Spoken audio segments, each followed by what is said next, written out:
Welcome to Popternative, where we dive into topical discussions from the worlds of pop culture, social media, and sports.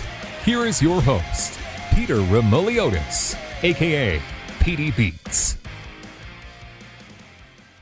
Hello and welcome to the Popternative podcast and talk show where we have digital discussions, the worlds of TV, film, pop culture, news, sports, everything really depending on the guest. Talk about it all. As always, I'm your host, Peter Remoliotis. On social media, you know me as PD Beats. We're interviewing people from a show you might have heard of.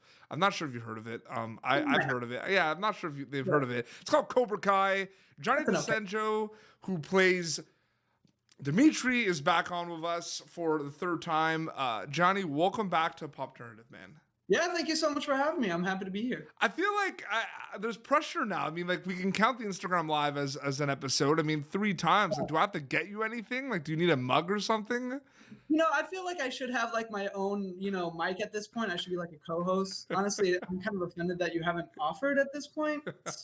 For etiquette fee, so. Well, I'm really happy we're able to do this, and for people that are watching, we have something pretty cool, specially planned for everyone. So we're gonna get into it. But I mean, let's be honest. I mean, the growth and evolution of Demetri from season 1 to now season 3. I mean, what a ride! Yeah, no, it's definitely quite the change. One thing that I thought was really cool is, like, if you look back from, like, the second episode, the cafeteria scene, we're all, like, gawking at the girls, the rich, popular girls from across the table. And we actually kind of end up with each of them. Like, we kind of, like, go off, like, perfectly together. Yasmin and Demetri, they kind of, they were just doing research, of course, but, That, I feel like everyone just kind of did, like, a yes when they saw that happen. I did that in my head when I was reading over the script. I was like, my boy. Yeah. A lot of themes, a lot of things are going on, a lot of self-reflection, even with Demetri. It's not as obvious that, like, the obvious self-reflection is obviously Miguel and Johnny and Daniel, and everyone's trying to kind of find themselves. Talk a little bit about that as a theme this season. Self-reflection seems to be a big theme in season 3 of Cobra Kai.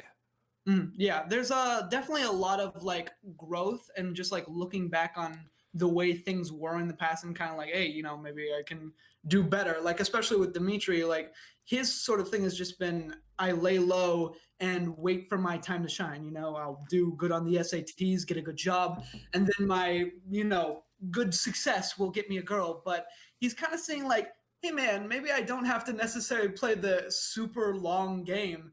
I can be confident in myself how I am, Absolutely. But season 2, you had a difficult time. You joined Miyagi-Do. You had a tough time. You know what I mean? You're not used to. You're very smart and you have good grades and everything, but you're not that athletic. You're a geek. You're a nerd. You know what I mean? But you had a tough time. But it seemed like you kind of grasped it in season 3. Yeah. So a very tough time in season 1 and 2. I tried to join Cobra Kai like twice. Each season 1 was just kind of like yeah. Season 1 I get flipped. Season 2 I get punched in the face. It's Cobra Kai and I have a very complicated history. So yeah, he's definitely not the very athletic kind of guy he would hope to be. He's a very flag football approach kind of guy. Like he's yeah. With the whole montage, he's like, I understand it's like muscle memory. Can we skip that part? Like, I don't have muscles. Let's move on. Yeah. We kind of talked about it in past interviews too, Gianni, but I mean, the blending of, like, new characters like yourself and Yasmin and everyone with the old kind of nostalgic Karate Kid characters is just phenomenal. I think that's one of the reasons why Cobra Kai is so successful. Do you agree with that point? Oh yeah, 100%. Like, the cool thing about this show is, like, it has obviously that nostalgia factor, right? Yeah. From the original Karate Kids, but it doesn't necessarily need that to be its own show. Like, it's its own show. It doesn't rely on pulling in views by, like, hey, look, this is something from your past. Come enjoy it again. No, it's like, it's got its own characters, its own story arc. It's got its own thing that's going, it's working. It is working. And the season 2 had a really big fight scene. You know what I mean? Your character got a lot of praise. You see in the beginning of season 3 because you got that kick on Hawk and you were like the hero. But like they kind of just took it to a new level for the fight scene in season 3. What was that whole like situation like filming? That was a crazy film day. That was like, we do our big fight scenes towards the end of the filming stuff. Yep. And it's like one continuous shot, right? Like Yeah. in the whole house, you're seeing the whole thing go down. If one thing goes wrong or it doesn't quite look right, we have to set the whole thing up again. And like this was one of my first like really big fight scenes in the series. Like I had done the season 2 thing with Hawk, right? I kick him in the case.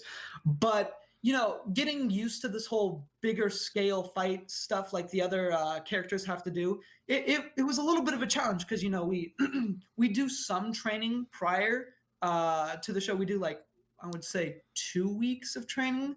But then after that, like the stunt team, they have so much that they have to do that we don't have a whole lot of time. So we're like rehearsing this stuff just nonstop, like 2-3 days before we actually have to film it. Absolutely. So it can get crazy. Could we give a shout out quickly to the crew and the stunt team and everyone? Could we just give them the praise right now? Hiro and Janelle, they are just absolutely, we would not have a show without them. No. Like seriously, I don't know what I would do if I did not have them. It's just like, crazy. I'm not flexible. I can't bend. So without them, I'm screwed.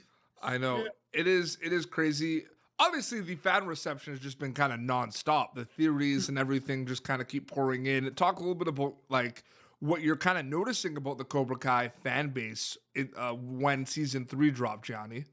Honestly, I had seen some theories of like, I think one time Demetri dies. Because, like, you see Hawk, he's standing over what we find out is, Brooks. Yeah. And he's got his hands all, like, bloody and stuff. And, like, whoa, what if he killed Demetri right there? I'm just like, no. No. Yeah. But there... It's true. That would have been not good. Not good at all. It would be like, season 5 or, like, episode 5, he just kind of, like, murdered Demetri. Yeah.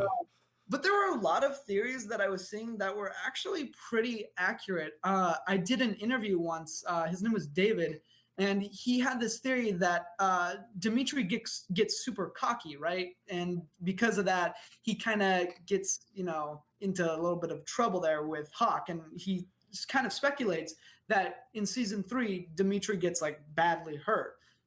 As it turns out, he kind of got badly hurt. Yeah.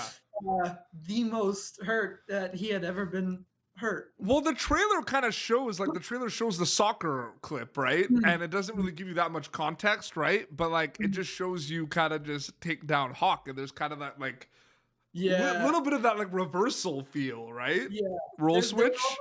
There were also theories that, like, maybe Demetri kind of starts to turn into the bad guy, and he's kind of, like, picking on Hawk. I don't even I can't how many theories were kind of brought up just with that trailer? That trailer brought up so many questions. There were a lot of theories. There was a lot going down with the blood and like me like sweeping it. Ooh, well, okay, the one theory I will say though that I have that has to do with characters from Karate Kid 3 and the John Kreese young Kreese backstory. I talked about it with Jesse Cove and Barrett Carnahan about this is you see. So you obviously know, but like, was it research? Like, did you guys have to watch all the Karate Kids? Like, well, not have to, but like, did you watch some of it as research? I like watched the Karate Kids when I was a lot younger, and like obviously when I got this part, I was kind of just doing a little bit of research. Yeah, like watching the shows, just making sure I have everything kind of, Yeah, absolutely. So in Karate Kid 3, obviously, right? There's John Kreese and there's Terry Silver and there's Barnes, right? Mike Barnes, the Barnes who comes in. And I thought a really good theory that I have is you see young Kreese in the diner, right? And Jesse Cove plays like varsity Captain David, who's like a bad guy and everything. I think that's Barnes' dad. Oh, okay. I've never really like done that's interesting, right? Yeah. I've never, that's interesting. I've never done much, Because in the third Karate Kid, they have that big 3-against-1 with Mr. Miyagi and everything, right? And there's Twig, who we find out is Terry Silver, and young Kreese, who's John Kreese, and then you have this bully, you know what I mean? And Mike Barnes has kind of the short crew cut hair that you see in Karate Kid 3. I don't know. I just thought that was a cool theory. Isn't it fun, though, to talk about the theories? It's a lot of fun, especially since I kind of like, I know what's going to happen. Just getting to like see the theories and be like, okay, you got some stuff there. Like picking part, like, yeah, okay, that's right. That's not necessarily right, but yeah, that there. Before we kind of wrap up, too, I asked you this last time, too. I mean, it might be hard, so maybe give me 2 or 3. What is the best thing about working on Cobra Kai? Okay. Honestly, the first thing that comes to mind would just be like the people and like the whole cast and crew. Because like, you know, you were saying the whole stunt team, Hiro and Janelle, they're just absolutely amazing. We obviously wouldn't have a show without them. The big three, John, Josh, Hayden, obviously we wouldn't have a show without them.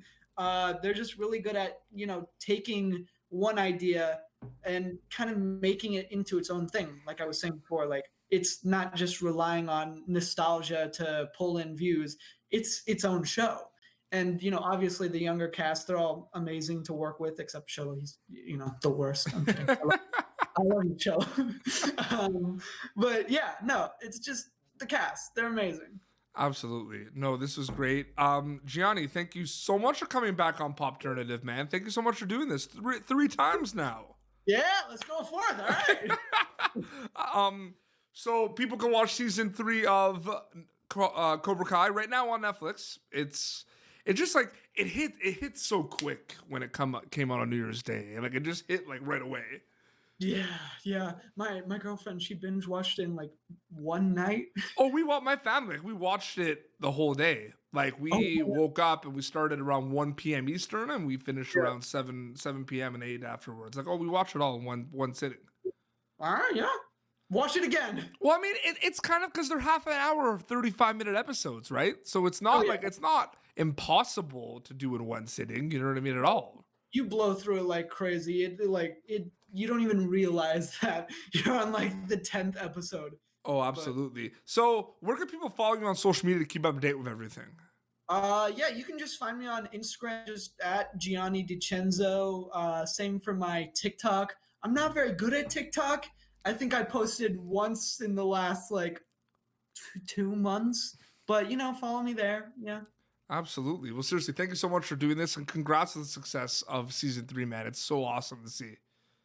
Yeah, thank you so much. I'm glad you like it. Well, this has been Popternative, youtube.com/Popternative for previous episodes. Till next time, this is Gianni DeCenzo and PD Beats signing off. Bye. Thank you for tuning in to Popternative. Make sure to check out our past episodes of Popternative on YouTube. Be sure to like Popternative on Facebook and follow us on Twitter. This has been an Autograph Communications production.